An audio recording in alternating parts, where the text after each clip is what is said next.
I'm going to keep talking about this subject because I attribute so much of my healing to using Ayurveda and the principles that I am learning within it. Hot quality foods and cold quality foods. Well, hot quality foods are anything that creates heat in the body, and cold quality foods are anything that brings coolness to the body. So a hot quality food is going to be something that's peppers, that's spicy.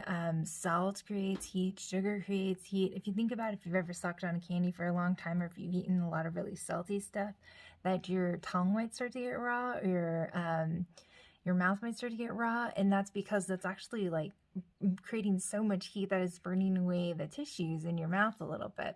And a cold quality food is something that brings a coolness into your body, and so you might crave like a watermelon on a hot day, or cucumbers, or aloe, or putting aloe on a burn is something that is going to cool it down. Like literally that plant has qualities in it that are cooling. So those are the hot and cold. And when I know that I have certain symptoms going on, I know that like a rash, for example, not only can you put that aloe topically on your skin, but you can actually eat it to cool down your body as well. And it's going to help with those rashes. And eating less of the hot quality foods when you have some kind of rash or something like that is also going to help. Another thing that's big with hot quality foods and cold quality foods is through digestion. And your digestive tract can get heated up by having ginger tea, lemon tea, turmeric. Again, eating those spicy foods. You know, if you eat too many spicy foods, things are going to be flowing through you. It creates a fire in your gut, and that fire can be really, really hot with a lot of extra hot quality foods. Or if you notice that you're eating more cold quality foods, that you might have a more gunked up belly, and that things are moving a little bit slower because you don't have enough of that heat. So finding that balance between the two and bringing in the hot and the cold quality foods is so key to creating that.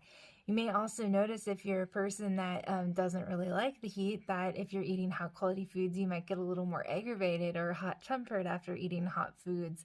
Again, bringing in that heat to the body, and there's a reason why it's called hot tempered. It is having to do with the body having too much heat in it, and we get heat in our body from not just the foods that we eat, but the weather outside, and even products that we use and things on our body. They're cooling or hot.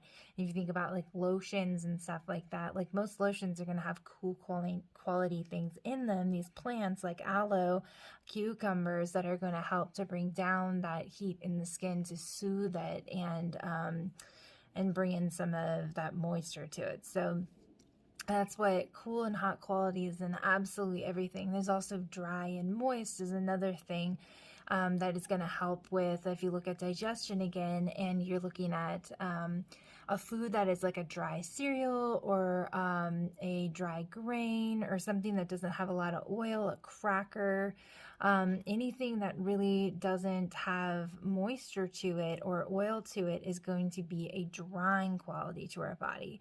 So if you already have constipation, eating a lot of dry quality foods is going to just slow down your GI tract. If you have really dry skin, eating a lot of dry quality foods is going to slow that down. Eating a lot of stuff out of the freezer is cooling and drying, and that is also going to dry out the skin more, dry out the GI tract, and make things a little bit slower. If you're having something that is more moist, marshmallow root or slippery elm are great herbs that you can add to your teas, that are going to be like super moist and help to lubricate your GI tract and get things moving through. There's like anything that's oily, castor oil is like given to people, and that again clears people out. So knowing that every single thing that you're eating every day has these qualities to it of some kind. There's more qualities to go over, but those 4 are good ones to start with, and they're the easiest to I felt to apply to my life, and to realize that, oh, okay, so if eating these dry, I have dry and I get rashes. So those are my skin problems that I have, and my GI tract is moving to too quickly most of the time. So that means that when I eat hot quality stuff and drying things, that it's just going to make my skin more dry, and it's going to make my rashes break out more. And like salt is like another thing that salt is like drying. Like if you put salt onto any kind of meat, that it's going to dry that out. It's going to suck the moisture from it. So and when you're looking at your foods, if you're eating something that's already got moisture in it, it's not going to be sucking moisture from your body. It's going to be actually, if you eat something moist, it's going to be putting some moisture into your body, and then you can absorb that along with the nutrients that that food has. So these again have been so incredibly helpful to me. Let me know down below if you've heard of this before, or if anything from this video really triggered your curiosity or something that you think you could add in easily. Also, if you have any video suggestions, please leave them down below. I'd really love to hear from you guys, and I love making videos from your questions. And I will see you in the next video. Bye.